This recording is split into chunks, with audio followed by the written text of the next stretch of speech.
Lei Rouanet, tá? Essa situação, Porciúncula já tá com a gente aqui.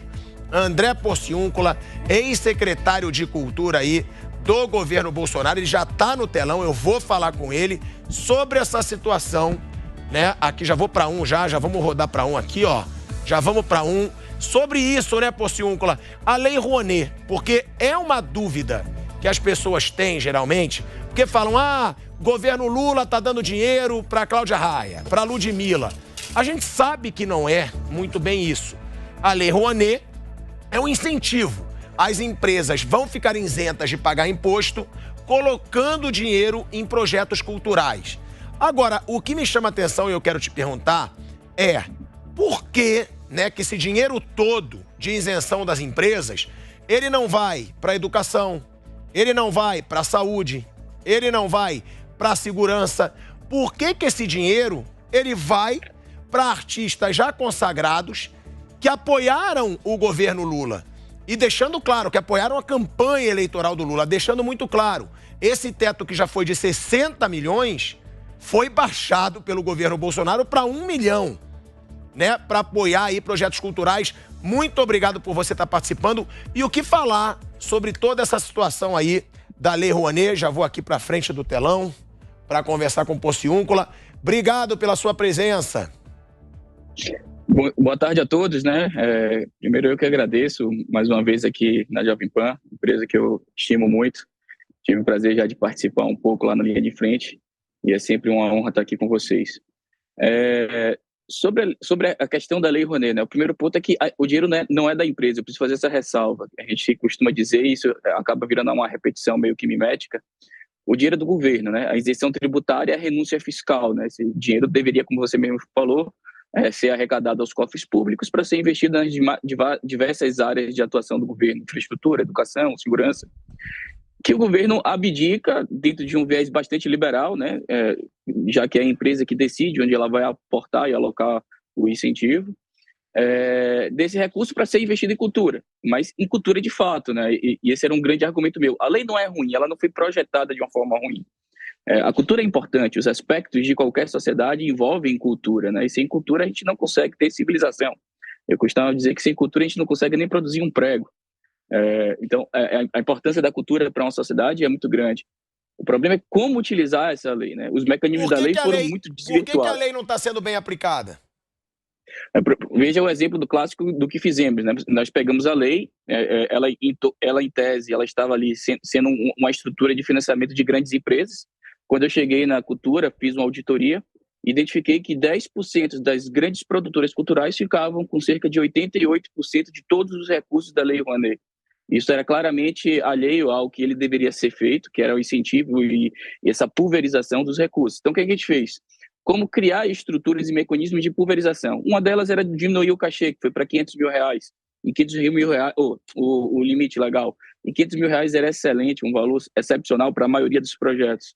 Outra foi diminuir cachê, então tínhamos cachês multimilionários e fomos para o cachê de R$3 mil por apresentação. As pessoas fazem, nossa, mas sair para R$3 mil, eu digo tranquilamente, 99% dos cachês dos artistas no Brasil não recebem um cachê de R$3 mil por apresentação.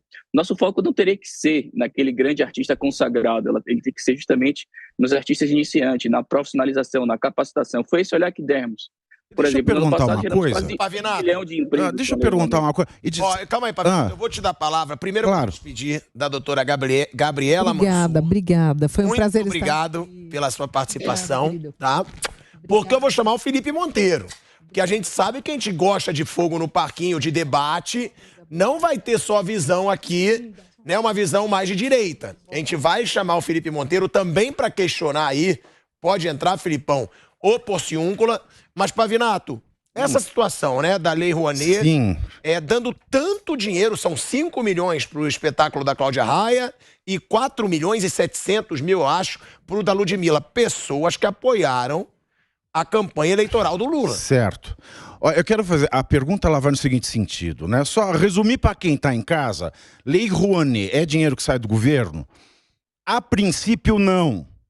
Porque o que acontece? Eu faço um projeto, aí pela Lei Rouanet, eu vou captar patrocinador. Esse patrocinador dá o dinheiro para a produção artística e o governo deixa de receber. É uma renúncia fiscal. Se é uma renúncia fiscal, eu estou abrindo mão de receber o que eu teria em caixa, mas vai para um artista. Então é como se tivesse, fictamente, é como se o dinheiro tivesse entrado pelo governo e saído. Só que ele nunca recebeu, então ele vai direto para o artista. Lembrando que da Ludmilla, tá? Vamos lembrar. Na verdade, aqui. só uma Calma aí, correção. só um minuto. Lembrando que da Ludmilla, o projeto não é dela. O projeto leva o nome da Ludmilla, ela não participa do projeto, mas leva o nome aí da Ludmilla, né? Esse projeto que foi aprovado pela Lei Rouanet. E eu tô falando assim, só para quem está em casa entender. Então, assim, o governo ele deixa de receber um imposto e porque esta empresa ela patrocinou um projeto artístico que foi aprovado através da Lei Rouanet. E é aprovado sempre, é claro, pelo governo federal. O que aconteceu? No governo Bolsonaro foi cortado muita coisa, porque a ideia da lei é muito boa. A ideia do Sérgio Rouanet é muito boa. É levar a cultura onde ela não está. E onde que ela não está? No rincão do Brasil, que é o artista que não tem dinheiro. Então um cachê de 3 mil para um cara do Brasil grande fazer lá o show, de levar a cultura onde a cultura não está, isso é louvável. Super louvável. Aliás, até teve um projeto aplicando com a França. Por exemplo, se a Lei Rouanet não vai para artista, vai para moda, que também é arte. A moda no Brasil, então, ela passa a ter mais relevância internacional. Você contrata uma cadeia de gente para trabalhar. São ideias muito boas. A gente fortalece a indústria, cria emprego. Mas não, aí voltou o governo Lula, voltou para fazer Cláudia. Quem é que vai ver Cláudia Raia do Brasil Grande? Né? Mas a minha pergunta é a seguinte: no governo Bolsonaro, depois desse rearranjo que vocês fizeram, vocês de fato mandaram essa verba para o pequeno artista do Brasil Grande? Pergunta ótima, Pavinato. Pra você ter uma ideia, em 2022 geramos quase 1 milhão de empregos com a Lei Rouanet. Foi um número histórico, um recorde, justamente por essas medidas de pulverização. Então a lei focou muito em profissionalização, capacitação, incentivo, e a gente conseguiu distribuir, difundir isso. E, ao contrário do que a esquerda fala, que nós destruímos a lei, foi em 2022 também que batemos o recorde histórico de valor liberado. Foram 2 bilhões de reais, então foi o maior valor histórico de todos os governos, de todos os tempos, liberado através da Lei Rouanet. Agora, liberado para quê? Para o que realmente importava, que era essa capacitação, profissionalização, restauro de patrimônio histórico, justamente onde ia afetar a cultura de uma forma positiva, em vez de virar um instrumento de compra de consciência da classe artística, da elite artística, né?